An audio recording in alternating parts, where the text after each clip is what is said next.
I believe you have some testimony today for the tribunal with regard to the impacts of fracking on Mother Earth and the rights of Mother Earth. Yes, thank you. If it's okay, I have some slides I'd like to share. Please. So I think fracking is best described, it speaks for itself in so many ways. It is one of the most harmful activities created as a modern invention. It is, in fact, a rape of the earth. And since the mid-2000s, it has been spreading like an Ebola virus, really, around the United States and around the country. The photos do speak for itself. This is methane escaping, being burned off into the atmosphere. There are thousands and thousands and thousands and thousands of these being burned off across the United States and around the world. One of the things I'll be talking about primarily are these fracking ponds.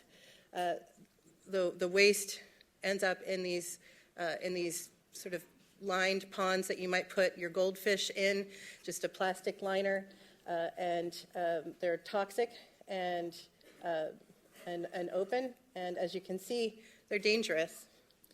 And when the storms come and wash these frack ponds away, which rain is wont to do, it ends up putting all of these toxic chemicals into rivers, streams, lakes, and into our communities.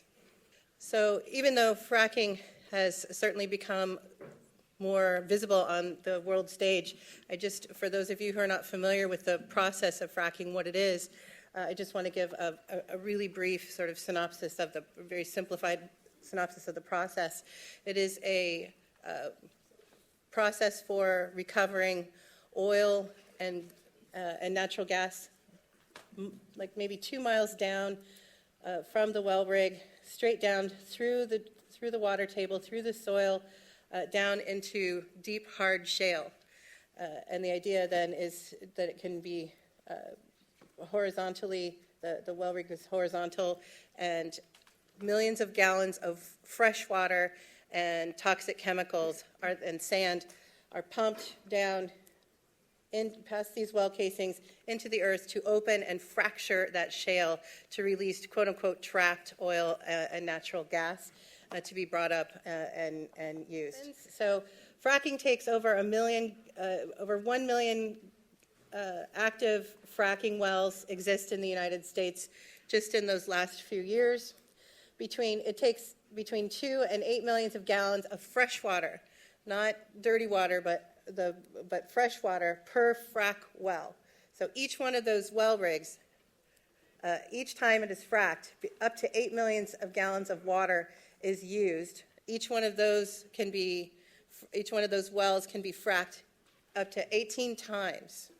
That's in the United States, that has meant over 100 trillion gallons of water nationally per year that has been removed from the hydrologic cycle and has been forever destroyed, because once that water comes into contact with the over 750 toxic chemicals that are used, including, the list goes on and on and on, but many of the chemicals involved in fracking are highly toxic, carcinogenic, formaldehyde, benzene, kerosene, arsenic, radioactive materials, on and on and on, in combinations that we're actually not even allowed to see. The special sauce, the secret sauce, as they call it, of frack fluid, is protected under trade secrets law for the corporations. So they don't even have to tell communities what it is that they're being poisoned with. So this is how the process is done and what it looks like. So now we get to, what does that mean in terms of violations of the rights of Mother Earth? Well, one of the things that is guaranteed is that those well rigs will fail. The casks that are supposed to protect the groundwater, well, they're made of cement, and cement does crack. This is Dr. Anthony Angrafia, who actually is he's a NASA scientist and an engineer from Cornell University, who has been studying fracking and leaks, and has proven that over 6% of wells fail the very first time they're used. So already 6% of the water supply is placed at risk immediately. And over time, 60% will fail over 20 years, and eventually they'll all fail. In California, where I live, where we have a drought, maybe you've heard about the worst drought that we have in our state's history. The farmers are being sold frack water to irrigate the crops. California, of course, produces 50% of the entire fruits and vegetables for the United States and 20% of world supply as well. So this is what anything you get from California is being grown in frack water. This is the frack water. This is the fracking wastewater that's being sold to farmers. There have been over 1,000 cases of proven water contamination. Those are just the ones that they can prove are related to fracking. Many, many more happen, as we'll hear today. Some of that water is radioactive.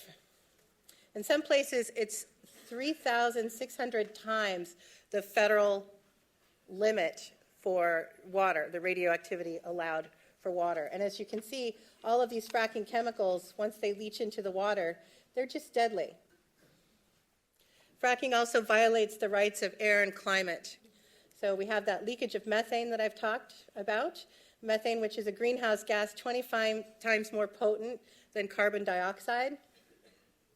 Those fracking ponds, and here are some, this is from Utah. As you can see, this is not clean water. It looks more like an artist's paint set. And these open ponds.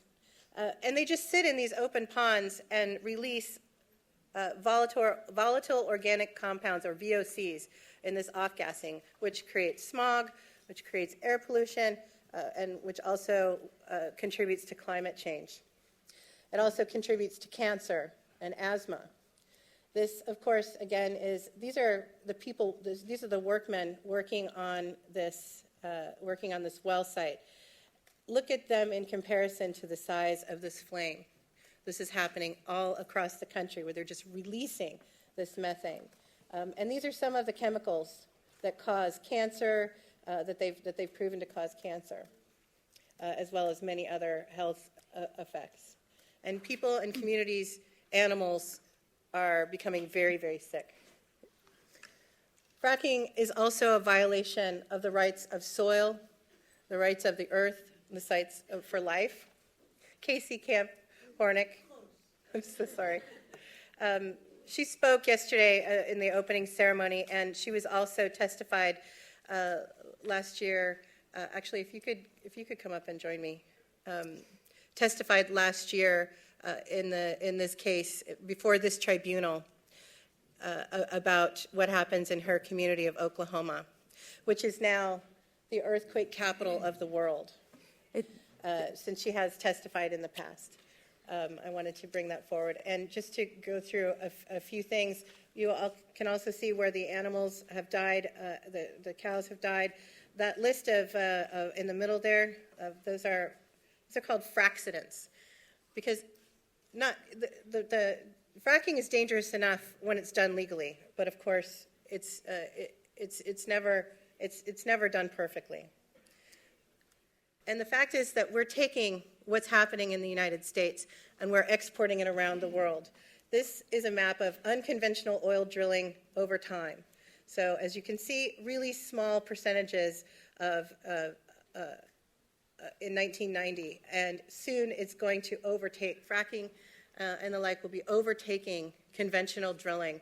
This is what they're considering the way of the future. And in the map on this side, you can see that it's not just a problem in the United States, and as we'll hear testimony from around the world today, this is something that's being exported over the last few years around the world.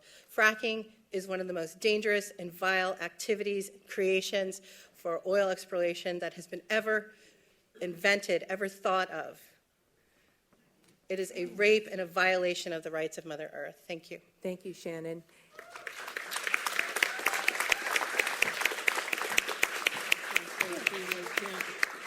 And so briefly, if you don't mind, may I say a few words? And thank you, judges. Thank you for allowing me, Shannon, to say a few words. I live in an area of Oklahoma where fracking has become an institution. There are 13,000 active wells there going on, and each one of them has an injection wells. Since 2008, when there was 5 earthquakes in Oklahoma that were under 1 to 1.5, we have escalated on a yearly basis until this year, in 1 year, we have had over 5,000 earthquakes, all of a magnitude 2.5 up to a magnitude 5.7 that happened there 3 years ago now. 3 days before I came to Paris, there was one of 4.7.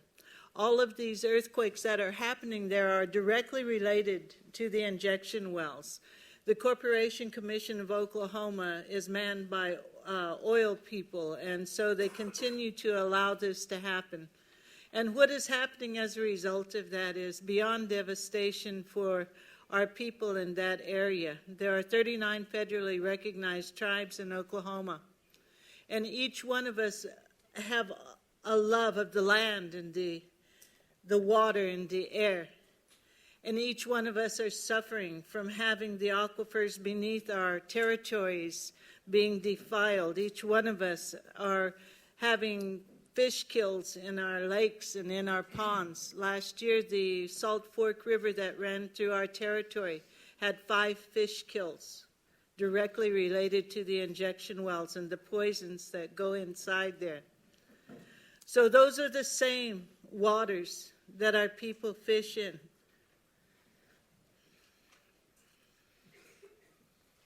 That runs through the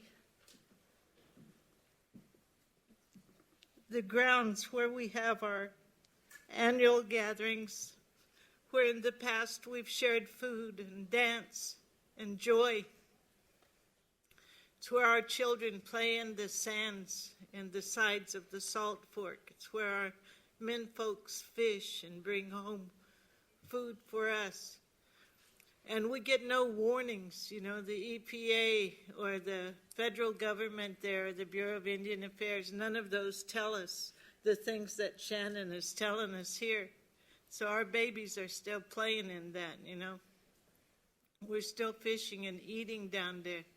The deer are still grazing and swimming in that, the beaver, the relatives that come to stay among us in the winters and the summers when they're migrating, live in those waters.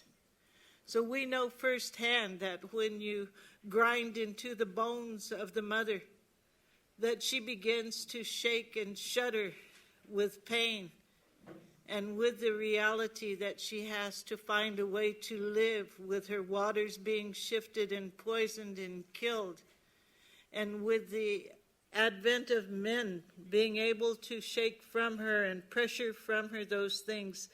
All of these earthquakes measure between 1 and 2 miles under the earth, and that makes them about 100 times more violent than those earthquakes that happen in California that are 40, 50 miles under the earth. When they're on the surface like that, they shake everything. So we have a first-hand understanding of the death and destruction caused by fracking, not only to our Mother Earth, to us, her children, and to the relatives that we all love and who love us. And we ask you to allow the world to understand. Sean. Thank you. And